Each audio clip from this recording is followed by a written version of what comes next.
नमस्कार, आप देख रहे हैं ओम टुडे न्यूज चैनल। मेरी यानी बनीता के साथ आइए देखते हैं शहर की कुछ खास और बड़ी खबरें। मेडिकल की पढ़ाई करने गए नगर के दो छात्र यूक्रेन में फंसे हुए। रूस और यूक्रेन के बीच युद्ध की स्थिति को देखकर नगर के दो परिवार के लोगों की चिंता अपने बेटे के प्रति बढ़ गई। माता पिता का मुंह का निवाला छूटा, रातों की नींद उड़ गई। अब परिजनों ने छात्रों को सुरक्षित भारत लाए जाए देश के प्रधानमंत्री से लगाई गुहार। जी हाँ, हम बात कर रहे हैं उज्जैन जिले के उन्हेल निवासी छात्र अक्षत पिता जीवन जैन। वर्ष 2019 में चयन होने के बाद यूक्रेन की राजधानी कीव में 300 kilometre Ternopil national medical university में 3 वर्ष से पढ़ाई कर रहा है। तो वहीं दूसरा छात्र शुभांशु पिता डॉक्टर ओम बैरागी नीट की तैयारी के बाद यूक्रेन में मेडिकल की पढ़ाई के लिए 3 वर्षों से यूक्रेन की राजधानी कीव 500 किलोमीटर जयपुर राय से यूनिवर्सिटी में प्रवेश लिया है। चर्चा के दौरान डॉक्टर बैरागी ने बताया कि बालक अभी सुरक्षित है, वह अपने मित्रों के साथ यूनिवर्सिटी में है। वीडियो कॉलिंग के माध्यम से अभी बालक भारतीय दूतावास के संपर्क में है।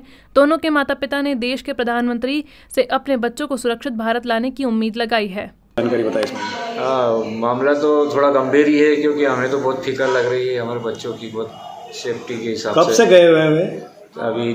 अभी सितंबर में गया इस साल तो। अच्छा, वे कब से पढ़ाई कर रहे हैं वहाँ पर? वो 3 साल से। कौन से शहर में रह रहे हैं वो टर्नोपिल में। कौन सी यूनिवर्सिटी में पढ़ाई कर रहे हैं? वो टर्नोपिल यूनिवर्सिटी। अभी वर्तमान में या अभी उनसे बात हुई थी आपकी? हाँ, बातचीत तो होती है। अच्छा, पर वो भी घबराया, बच्चा भी घबराया हुआ, हम भी घबराए हुए हैं।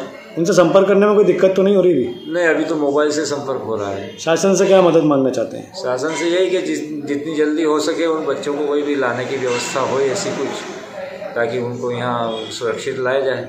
कितने बच्चे हैं उनके साथ और भी ग्रुप में? अभी तो उसके फ्लैट में 2 बच्चे हैं, बाकी ग्रुप में 14 बच्चे हैं।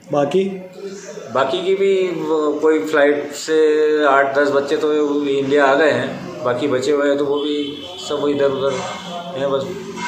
क्या वो आपका बच्चा कुछ बताता है? आपका वहाँ पे संपर्क हो रहा है भारतीय दूतावास से उनका? हाँ, वो तो चलता रहता है। भारतीय दूतावास से तो पूरी उनकी जानकारी मिलती रहती है, और पूरी सभी जो भी टाइम से जो भी इंस्ट्रक्शन होते हैं वो।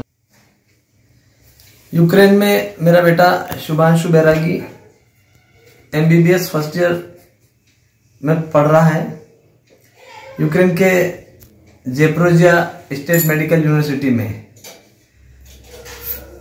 यूक्रेन पर रशिया द्वारा हमला हुआ, ऐसे में वहां पर हालत बड़े चिंताजनक है, और हमारा बेटा भी वहीं पर पढ़ रहा है। हालांकि वहां पर अभी स्थिति कंट्रोल में है जयपुर स्टेट मेडिकल यूनिवर्सिटी में, पर फिर भी हमें बहुत चिंता हो रही कि जल्द से जल्द बेटा भारत आ जाए।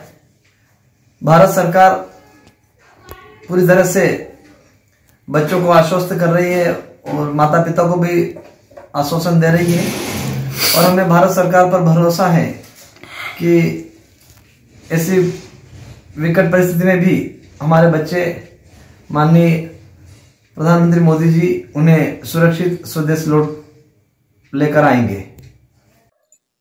आपके बेटे वहाँ यूक्रेन में पढ़ाई के लिए गए हुए हैं, अभी वहाँ पर हमला हो गया है, आपने उनसे क्या संपर्क किया और अभी क्या स्थिति वहाँ की? वहाँ की स्थिति देखकर तो हमारी हालत बहुत ख़राब हो रही है, और उस जब भी संपर्क होता था वही बोलता है, मम्मी ये पापा आप फिक्र मत करना, मैं यहाँ पे अच्छा हूँ। और एक दूसरे को हम सांत्वना देते रहते हैं, दोनों एक दूसरे के सामने ऐसी बात करते हैं जैसे हम एक दूसरे के सामने कभी गम नहीं है हम दोनों को। और वहाँ गए, हमने कभी उसको अकेला भी नहीं छोड़ा, उज्जैन तक हम उसके साथ में गए और हमने वहाँ भेज दिया। और ये स्थिति देखकर हर माता पिता की क्या हालत होती होगी ये तो कोई बता नहीं सकता। सभी से यही माता पिता की हालत ये है कि सब अपने अपने बच्चे को अपने पास देखना चाहते हैं। आप प्रशासन, प्रधानमंत्री, मुख्यमंत्री से क्या अपील करना चाहते हैं? हम मोदी जी से यही करना चाहेंगे कि जल्द से जल्द हमारे बच्चे को हमारे पास ले आए, और सभी बच्चे जितने भी वहाँ गए हैं सभी बच्चों को अपने माता पिता के साथ लाकर सुरक्षित छोड़ें।